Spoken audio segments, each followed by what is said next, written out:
The gay medieval game is off to a raucous start. Now, it's not completely fair, right? Because Kingdom Come Deliverance II, prior to its, a couple of unfortunate dust-ups a couple of weeks back, it was one of the high points on the release calendar for several people. But apparently out there, the wider audience didn't quite get the message because it's off to a rip-roaring start. Now, I'm recording this, late on Tuesday, so understandably, it's down quite a bit from its all-time high on release date, but just about cracking 160,000 people, 159, 351, that's pretty damn good, okay? It was at one point in time like the 4th or 5th most played game on Steam, and that's behind like Counter-Strike and Marvel Rivals and all of those free-to-play games that just, eat up the hours. So yeah, congratulations, man. People are excited. People are playing this game, and that's just really great to see, because even with all the controversy that followed this game a couple of weeks ago, we went through it, and it's like I came to my conclusion that it seems like it's really much ado about nothing. There's not really too much to glean from the fact that there was some interesting bedfellows back in the cut. That's something that did happen, and if they want to put that in their historically accurate game, it's totally your choice. Is it overall going to color the entire experience?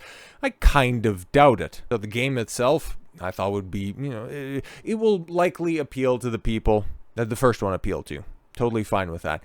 It's just a lot of the damage ended up coming from the director of the game, who is out there, well, not that happy with just simply taking the massive W on the day that in a game that's likely to hit over 200,000 people this weekend. Like, it's going to be wild, but he's out there retweeting negative reviews. Like, bro, what are you doing? Are you single-handedly trying to make yourself a pariah for your game? A trusted news source, mission accomplished. We no longer have 90% Metacritic score. Be proud of your excellent journalistic standards. Yeah, at this point in time, bro, like, journalists are far more of a detriment than anything else. You have to listen to the people that are actually playing this game, if we're being honest, because that's the way that a lot of people consume their reviews at this point in time.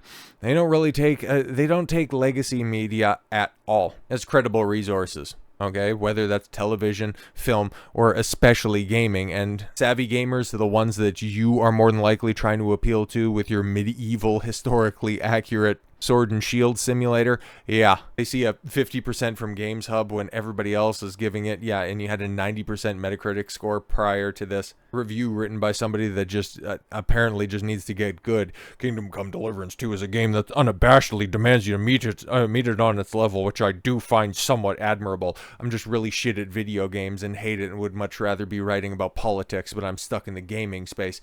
I would imagine that's probably the headspace of that reviewer, but you just retweeting that stuff makes you look petty, bro. Like, just listen to the people that are out there, okay? Because you got Endymion, who's been playing the game and just started Kingdom Come Deliverance 2, and what I can say so far is, wow, there are a lot of audio and visual bugs so far. Music cutting out, character stuttering, shields becoming invisible, or weirdly textured. I guess we'll have to see how far it goes. This game needs some patches, which, yeah, okay, see, that's actually substantive review fodder. It's the stuff that I want to hear. Like, is it worth my purchase on day one? Clearly, there's some ironing that needs to be done, and if it's something that you're going to hear from other people that are out there, because even on Steam right now, like, it's either very, well, we can just check right now, actually, it's a very favorably reviewed. It has a 90%. Okay, so that's going to be what, overwhelmingly positive. So yeah, all in all, yeah, the things are working out for you there, Dan. Okay, you don't need to focus on Games Hub's 50. And like I was alluding to before, like, legacy media is only going to end up hurting your game, because what is the first thing that IGN does after they put up their review, which you got a 9 out of 10 from IGN? They also, from that same reviewer, got a 9 out of 10. Dragon Age the Veilguard got a 9 out of 10 from that same person. So that was leading to a lot of people going, oh boy, what are we dealing with here? And, well, IGN doubles down on what IGN does best, because the first guide that they put up, okay, because this is what they do now. They put their reviews out, and then they just, break down everything in these comprehensive games, what you can do, just give you little hand-holdy guides for a bunch of different stuff, which, some of them are quite important, quite well thought out. It's just, if you're going to be doing a bunch of the, side quests that are out there, if you're going to be, walking you through how, like in the first game, right? Like you just simply picked up a book, it would tell you, oh, you don't know how to read because you're just a broke ass peasant. And it's like, okay, cool. And then there's a side quest where you can go and learn how to read. So that's pretty cool. You could just go ahead and make a guide about that. But no. IGN, where's the butt sex? Oh, okay, cool. Well, here we got a guide for you. This is legitimately the first guide that they put up and the first piece of content that they put up after the review of the game. So this is where their headspace is at. And then they also know, like IGN, they're kind of a stupid outlet, or at least the people that write for them are stupid. Okay, I need to rephrase that a little bit. But they also know what's going to drive traffic. They also know what's going to drive attention. So yeah, of course, and they got this article that's pulled up here. We've got the tweet announcing this stuff, and it's like medieval world of 1403 Bohemia can be a lonely and dangerous place. So why not make it just a bit more special by romancing everyone's favorite lord, Sir Hans Capone? Here's how we did in Kingdom Come Deliverance II, and as you can see right here, a lot of engagement.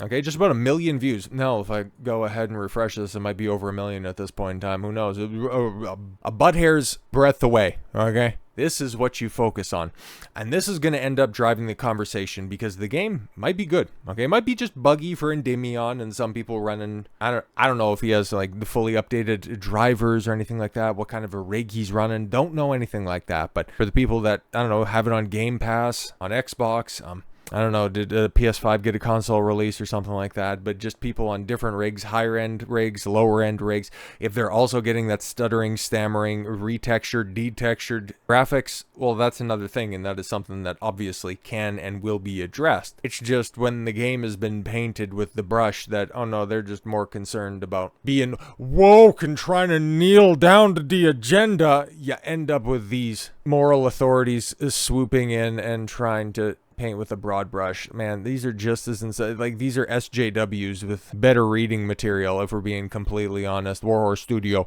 runs to woke PC gamer to claim that they're fed up of being in the culture war after they turned Henry into a sodomite in Kingdom Come Deliverance II. I mean, if you're making optional changes in your RPG available to do literally everything, and you're getting called to task by a bunch of middle managers who just got a taste of power, or at least the idea that they have a taste of power because of all of the flops that happened in 2024, them out here trying to wield their power thinking that they have the edict from God on high. Yeah, I'd be fed up with the culture war stuff too. That's why on weekends, man, I just peace out of social media, because whenever I just tune into that stuff, it's just nonstop negativity. And no, I'm not out here trying to be the toxic positivity police where everything's all fun and fancy and wonderful. It's just there's people just blowing all of this minuscule shit completely and totally out of the water. The same people that say that, oh, Snoy got to God of War Ragnarok and now it's woke, where you just got Kratos, he's just complaining and whining and oh, his son's banging a black girl. It's like, what are you even doing? Or Final Fantasy VII Rebirth is woke, they made Tifa ugly. It's like, what the hell? And the only thing that they want to promote is just tits and ass over everything. But what's the gameplay like? Oh, it doesn't matter, we got pretty gross. It's like, okay, cool, fantastic stuff. You guys are adding such great commentary to things. That's one side of the equation. And then on the other, yeah, you've got the people that constantly need to make everything adhered to their religious worldview. All sides of this are pathetic. So yeah, fed up with the whole culture war bullshit. I totally agree. Because you got the God-fearing, you got the gooners, and you got the God Almighty. What the hell is that? Okay, you got three sides to this idiotic triangle.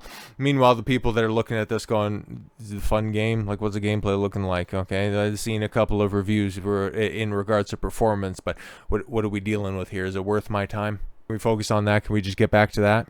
Warhorse Studios and its PR team have gone running to woke PC gamer to paint themselves as a victim for claiming they're fed up of being in the culture war after they chose to turn Henry into a sodomite in Kingdom Come Deliverance II. Warhorse PR manager Tobias Stultz is willing whined to PC gamer several years ago. We were branded differently. Now we are branded that way. It seems like someone is always trying to brand us somehow. Now we're just trying to make a cool video game. Yeah, exactly. Because when they were attacked for Kingdom Come Deliverance 1 back in, 2018 or something like that, by the leftist side of this equation going, where's the black people? It's like, it's Bohemia, we're making a historically accurate piece. No black people there. But now that they're being invaded by a North African horde, yeah, it kind of makes sense that there's going to be black people here. So yeah, if you're just going to go ahead and freak out like this because you have, villagers interacting with people that look starkly different than anybody else that you've seen in your entire life. Does that mean it's woke? Don't know. Okay. Wanted to level up sword mastery and unlock Master Strike. Talk to Hans and ask him if he wanted to cross swords. Yeah. Gay buggering. What the hell is wrong with modern games? Yeah, because that's exactly how that's going to happen, right? That's why IGN had to put out a guide, because it's that cut and dry. Then you got somebody on Steam. That's what this looks like. Okay, nice try, but I'll still not buy it. I will not ever buy, play, or pirate any game that features LGBT pronouns, POCs, uglified women, and leftoid preaching. In combination or separately. I will not financially support companies that use services of diversity consultants, practice increase of ESG score, Larry's BlackRock investment, and okay, you just go ahead and strap on your tinfoil hat here for a second. And other rebrands of woke initiatives. I will research this matter, and I will never pre-order or buy later any game that's making this information clear. I will spread this information online and in my social circles. Yeah, this is somebody who's got a grandiose sense of being, listen, man, I'm not out here shilling for Kingdom Come Deliverance II. Chances are, never going to play the game. Like, the whole, for as much as I love The Lord of the Rings, the whole fantasy aesthetic, medieval times, doesn't really appeal to me. Like, it's not really my jam, okay? I'm more of a sci-fi fantasy guy, even if that is something that I'd like to engage with, and even still, those are very few and far between. Like, I'll play, a JRPG every now and again, but outside of that, it's like, it's not really my cup of tea. But whenever I see something like this, with people earnestly trying to make a game, trying to make a sequel to a game that was an overnight sensation, and them basically keeping their morals and their values congruent with how they've comported themselves over the years, and people taking offense to it because it's not being portrayed the way that they think it should be.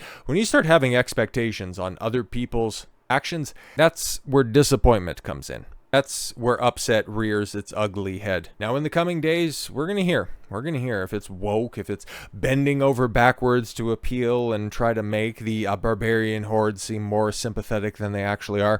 We'll start to hear about that stuff. But as it sits right now, a couple of bugs aside, Kingdom Come Deliverance II looks to deliver exactly what they promised. It's still doing extremely well. Top seller. 94% positive review. This weekend will tell a tale.